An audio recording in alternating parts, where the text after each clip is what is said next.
C'était à Monaco, la célèbre ville de Monaco, avec son casino, son musée océanographique, son palais princier, son chapiteau, son jardin chinois, son port, sa roseraie et son stade, entre autres. Mais c'est au GEM que se déroule notre histoire. C'est au GEM que nous allons retrouver notre personnage principal. Mais d'abord, le GEM, c'est quoi ? C'est le groupe d'entraide mutuelle. C'est un lieu d'accueil non médicalisé où des personnes souffrantes se retrouvent et tissent du lien social. Mais comme partout, il y a des personnes, on les appelle les adhérents, qui marquent plus les esprits que les autres. Et c'est notre fabuleuse Julie dont nous allons conter l'histoire. Julie est née à Monaco. C'est une enfant du pays, on peut le dire. Au GEM, elle met une sacrée ambiance. C'est le moins que l'on puisse dire. Comme elle adore le rappeler, c'est... la fille de Jean-Luc Ettoric. Ça n'a rien à voir, mais comme elle nous le dit souvent, il paraissait important de le stipuler dans notre histoire. Julie avait danse aujourd'hui après le GEM, alors elle n'allait pas trop s'attarder dans les environs. Café, jeux, il y avait de l'électricité dans l'air. À l'extérieur, il faisait chaud. On frisait la canicule. Il faut dire que mi-juin à Monaco, on ne peut pas s'attendre à autre chose. C'est même le contraire qui serait inquiétant. La clim du GEM fonctionnait à fond les ballons. Certains jouaient à des jeux dans le salon, d'autres aux jeux vidéo dans la salle vidéo. Julie fermait les portes pour que le son de l'un ne dérange pas le son de l'autre. Elle se dirigeait vers la cuisine pour se faire un café glacé quand des coups retentirent à la porte du GEM. Julie s'inquiéta d'un coup. Qu'est-ce que cela pouvait-il être ? Qui pouvait frapper avec autant d'insistance ? De violence même, osons le dire. Julie se mit à trembler. Mais notre petite frimousse était courageuse.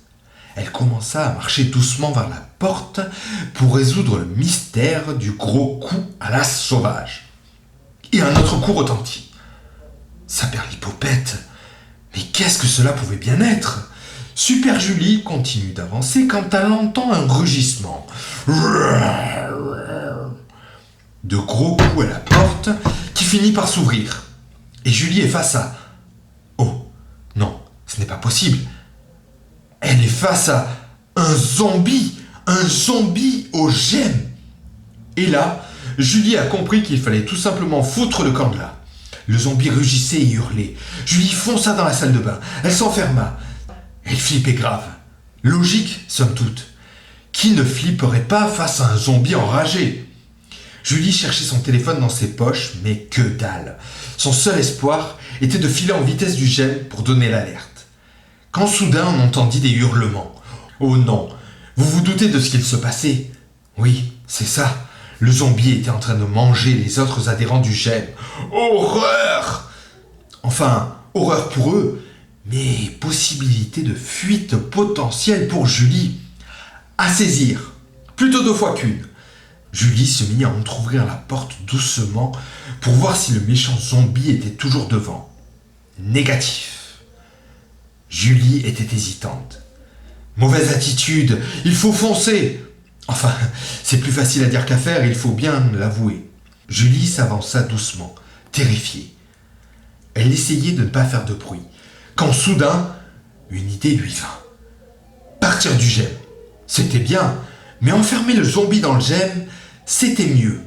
Elle avança doucement quand le zombie sortit de la salle informatique. Julie se mit à courir à bride abattue vers la porte. Elle sortit mais s'arrêta. « Dégage, Julie, dégage !» Et si elle arrivait à fermer la porte ? Elle essaya de fermer la porte avant que le zombie n'arrive. Elle tenait la porte fermée. Le zombie cognait sévère. « Tiens le coup, Julie, tiens le coup !» Julie essayait d'attirer le zombie dans la cuisine du GEM en cognant à la fenêtre qui donne sur le couloir. Ça marche. Le zombie cognait à la fenêtre. Mais il ne pouvait pas sortir. Super Julie sortait les clés de sa poche de pantalon et ferma la porte à clé. Le zombie cognait et hurlait à la fenêtre. Julie lui fit un signe de revoir et partit. Il fallait vite donner l'alerte. « Dépêche-toi, Julie !» Le pire avait été évité grâce à notre mascotte. Félicitations.